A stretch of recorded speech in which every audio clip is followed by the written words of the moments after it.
Hi, everyone. Thank you so much for joining us for another author interview with Red Clover Reader. Today I'm here with Craig Pomranz, the author of Made by Rafi. And this book is influenced by his godson.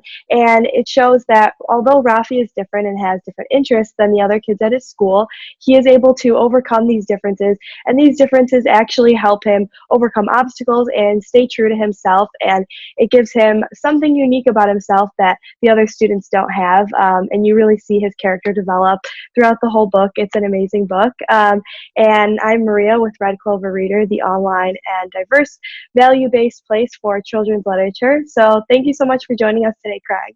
I'm thrilled to be here. Yeah. So I know you have a very rich background along with the children's book that you wrote. Can you tell us a little bit about yourself? Well, I'm originally from St. Louis, Missouri, which is nearby you, I'm told. And I went to school at the Goodman Theater of the Art Institute of Chicago and Carnegie Mellon.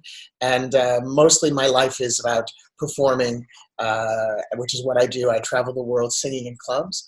And then I had this incident with my godson that made me write this book. And I went home and I wrote this children's book. And it's now in 11 countries and 8 languages. And it's kind of remarkable. It's a great experience. Yeah. So I kind of touched on it a little bit briefly, and so did you. Can you elaborate on your inspiration of the book and how your godson kind of influenced the background of it? Yeah, and what happened was that he was a rather nervous child, and I had thought in order to help him sort of focus and become more calm that I wanted him to take dance lessons actually, which did not happen. But instead I gave him knitting needles and yarn because I really thought that would help him. And he had an hour-long plus even longer bus ride to school here in the New York City area. And so he started knitting on the bus. And he started noticing everyone looking at him and thinking, why is this boy knitting? Like, what does that mean? It's kind of a funny activity for a boy. And he wasn't very much into sports, and he wasn't very much into loud noise. And he also, knowing that I'm a singer and he loves to sing. And so he was... one day he was acting kind of nervous and everyone was saying, what's wrong? Are you okay? And he asked the question. He said, well, is there such a thing as a tom girl? And there really is no word tom girl, of course, or now there is, I guess. And I thought he coined this term that was so important because tomboy is a relatively nice word for nowadays. It's like a girl is assertive. A girl is, can do things but tom girl immediately has a negative context, which not only for boys, what does that say about how we feel about girls? So I immediately went home and wrote this book. Yeah, that's amazing. So can you kind of tell us a little bit more about the main character, Rafi, in the book and how that was also reflective of your godson, but also how Rafi kind of develops his character throughout the story? Sure, because he was a nervous child and because he was feeling out of sorts and what quote unquote different from the other children, he didn't really seem to fit in. So being able to focus on this one activity really grounded him. And at first, he was teased and bullied, but except that as he proved how talented he was at this particular craft, everyone started to respect him for what he did. So it's sort of and he had a lot of support from his parents and teachers. So it tells a lot about how I think not to become a victim of your circumstances, but to overcome them or let them roll off your back and then you continue. And also that everyone at some time in their life has felt different, so it's interesting to me that everyone relates to this experience. And that's kind of part of what's developed. So many different things have developed from the book, which are so exciting for me. So that's why I'm thrilled about it. Yeah. So when did you start writing in particular? Well, I've always sort of written, but never to write a book. I've written treatments for film and theater and stuff like that, but never thought about it. But this was, it was so important to me because I think initially because it was my godson, but because once I'd heard the story and saw the story develop, and it is based on a true incident, that I felt like it's so important. We live in a world where there really is a misogynistic attitude that needs to be corrected, in my opinion. And I do a lot of, I paraphrase Gloria Steinem a lot. She had said something to the effect of, "We've begun to raise our daughters more like sons, but very few have the courage to raise our sons more like daughters."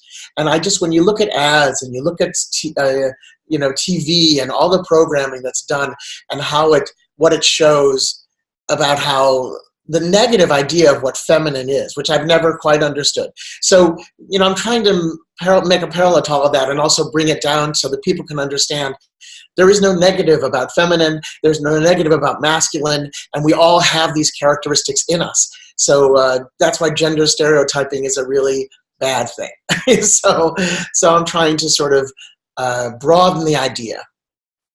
Yeah, I think that's a very important message, especially today. It's really good to get it instilled in children young. And so, kind of going along with that, how did you decide children's literature in particular for this story? Well, and it's interesting because I guess because of his age at the time, he was 8 or 9. I can't remember. I think 9 maybe. And as I was writing it, I was writing it for that age group. But what was interesting was once it was published, I realized that, as I said, we forget, I think, as you get older, you forget perhaps the impact that a children's book or children's literature has on you as an adult. And so I just realized that the younger that you can reach a child, the more important it is, and the more something stays with you. And I think we all have children's books that we love, that we remember, but maybe the picture books are a little further far back in the memory. But I have been sent emails and pictures and photographs from adults writing me and saying, this reminded me of myself at this age, and this reminded me of my cousin, and everyone. It's just a much more impactful idea of children's literature than I had thought it was. So that was really exciting for me to find out. Yeah, that's awesome. So when you, obviously writing isn't your full-time job, so can you tell us a little bit what you like to do outside of writing? Because I know it's a very interesting background that you have. Well, I am actually a performer. So my life actually is about, I travel the world singing in nightclubs. So in fact, I'm going to London, and I just came back from London, but I'll go back to London to sing in September. I hope to be in Chicago in July, and I usually am also in Los Angeles and New York. Those are my mainstay places that I sing, in St. Louis actually also. And that's what I do. But also, that's what I do. So mostly. And then I've also written other books, and I'm trying to get them published. And all of them now have become sort of important for me to write about something that will empower children. So my next book that I'm really hopeful for is a book called My Face is Funny, about a little girl who's embarrassed about her looks. And I want to try and help children understand that everyone's face is funny, and that body image is unimportant. So this is what I've decided I want to try and focus on. Yeah. Okay. Wow, that's great. So if you have an ideal reader, who is it, and what is kind of your message to them to convince them, if they're looking for a book to read, that this is the book that they should read? Well, I don't think I have an ideal. Any reader, I think as every author, any reader's a good reader. And I would have said, I wanted this to be for a child. But the fact that I hear from so many adults and so many different people, and one of the really interesting things about a book that's in 8 languages and 11 countries, or the emails that I get from Turkey, is that you realize that a book like this and other books can cross all cultures and all languages. So those are my readers. If you can find something to say that has meaning to other people and other cultures and other languages, because we're all human and we all actually go through the same experiences, that's my ideal reader. Yeah, definitely. So kind of going along with that and what we've talked about earlier, what tips would you leave for parents and kids that are either in the same situation that your godson was in, or similar situations just that are raising children today? I think that I love that I give. One of my favorite things is giving parenting advice, because I have no children.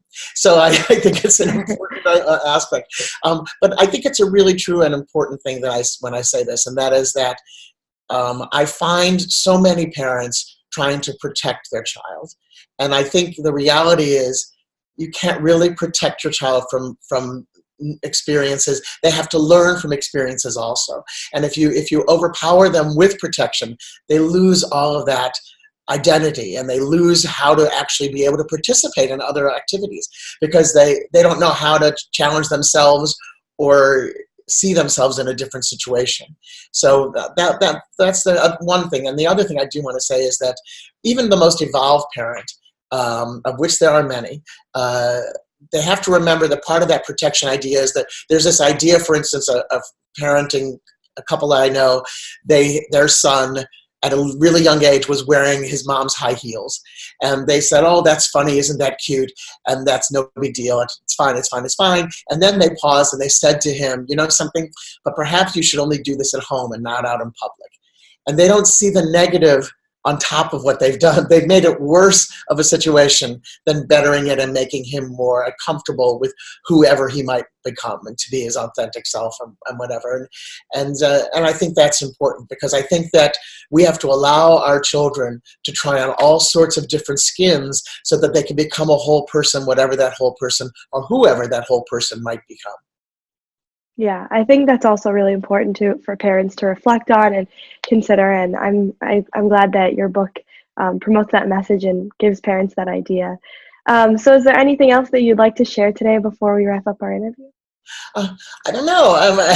It's beautiful weather here in New York City. I want to say that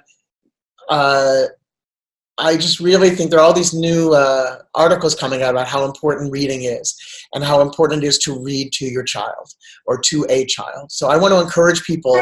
My mother-in-law often belonged to a group that read to children.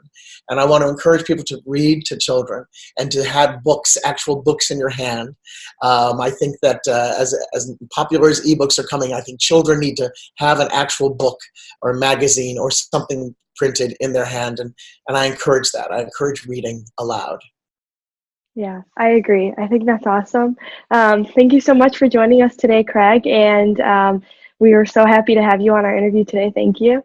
Thank you. It's very good to see you and to hear your voice and have this conversation. And let's continue the conversation about books and reading.